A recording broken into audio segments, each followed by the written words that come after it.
This is the 18 WJTS News. I'm Prisma Lopez-Marin. Thank you for joining us. Another storm hit southwestern Indiana once again Wednesday evening as a line of heavy thunderstorms rolled through the area. However, this time little damage was reported by authorities. The storms began to cross the Wabash River and into southwest Indiana around 5:30, spawning tornado warnings in areas to our south and west. However, once they began to move into areas such as DuBois and Spencer counties, they had already decreased in intensity. DuBois County Dispatch says the only reports they received included a tree that fell along State Road 550 in the DuBois area that blocked the highway for a period of time. There was also the report of another fallen tree along State Road 545 near Pachoka Lake. In Spencer County, Dispatch says a small amount of trees fell in areas of the county, as well as a report of a few power lines that were knocked down. No structure damage was reported in either county. As mentioned, the storms lost their intensity as they moved east. Parts, if not all of DuBois, Spencer, and Perry counties were under severe thunderstorms warnings during the latest severe weather event.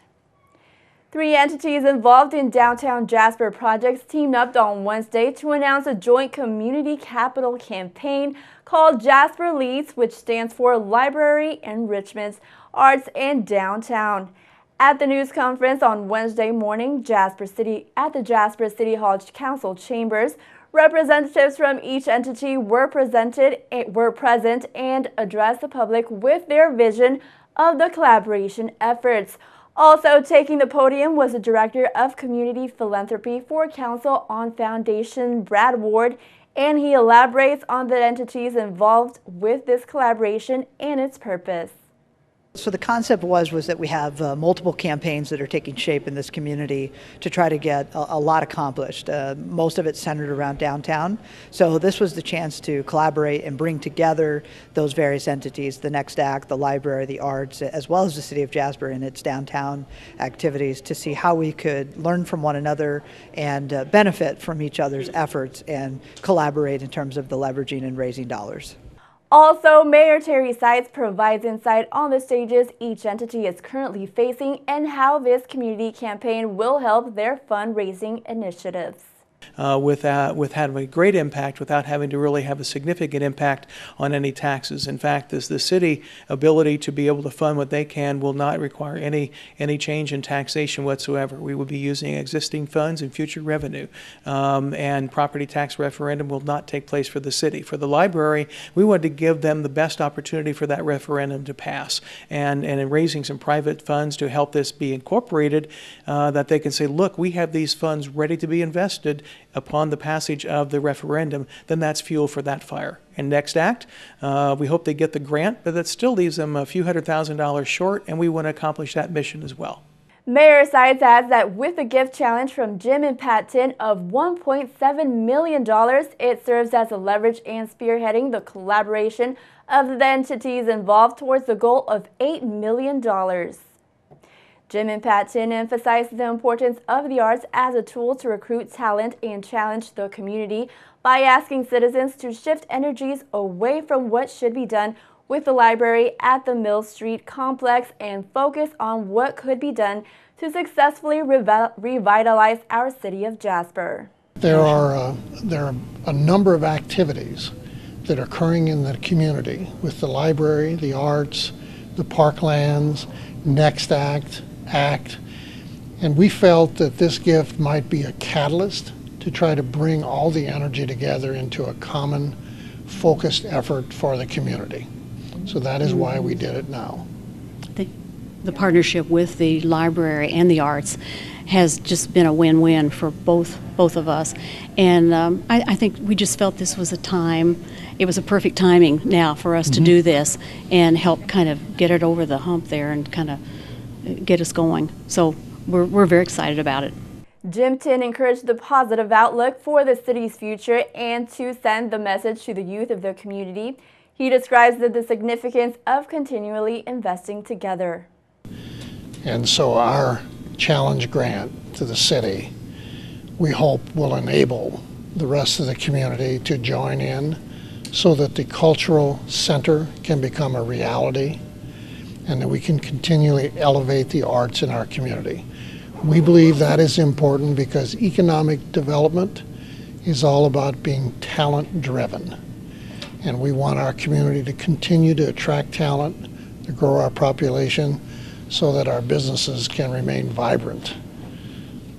Jim adds that while his wife Pat has served in the Arts Commission for 25 years, they have become aware of the growth the arts sector has in the community. The Chins declare that they look forward to the future. The arts in Jasper in its entirety will lead the next generation as the community comes together to invest in that future. A tragic ongoing investigation in Perry County leads to a woman's body being found in the Ohio River Wednesday morning near Troy Township. According to a release of information, Indiana State Police describes that about 9:41 in the morning Central Time, the Tell City dispatchers received a report from a barge operator along the Ohio River stating that he believed the body was floating in the water along the Indiana shoreline. Deputies from the Perry County Sheriff's Department, along with Indiana conservation officers, members of the Perry County Search and Rescue Team, and Perry County EMS, arrived near the Lincoln Perry Park in Troy to find a female in the water. Authorities say she was removed from the river and was pronounced deceased by the Perry County coroner. Upon further investigation of how the body was found, detectives with the Indiana State Police were contacted to investigate the death.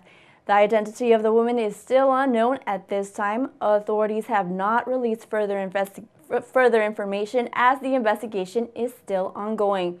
An autopsy is scheduled for Friday night in Evansville to determine the cause of death. The agency leading the investigation was Indiana State Police, and assisting at the scene was the Indiana Conservation Officers, Perry County Sheriff's Department, Tell City Police Department, Perry County Search and Rescue, Perry County EMS, and Perry County Coroner. The Jasper DuBois County Contractual Public Library has expanded its digital services with their electronic partner Overdrive to now include 54 of the most popular magazines available to enjoy from the library's website, in addition to their collection of ebooks and audiobooks. Library card holders can borrow popular digital media anytime, anywhere by visiting www.jdcpl.us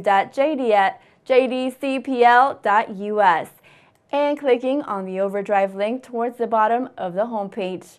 Thousands of additional audiobooks may be found on the second subscription platform, One Click Digital. For information about their service or any other electronic databases, please feel free to contact the library or stop by for a demonstration.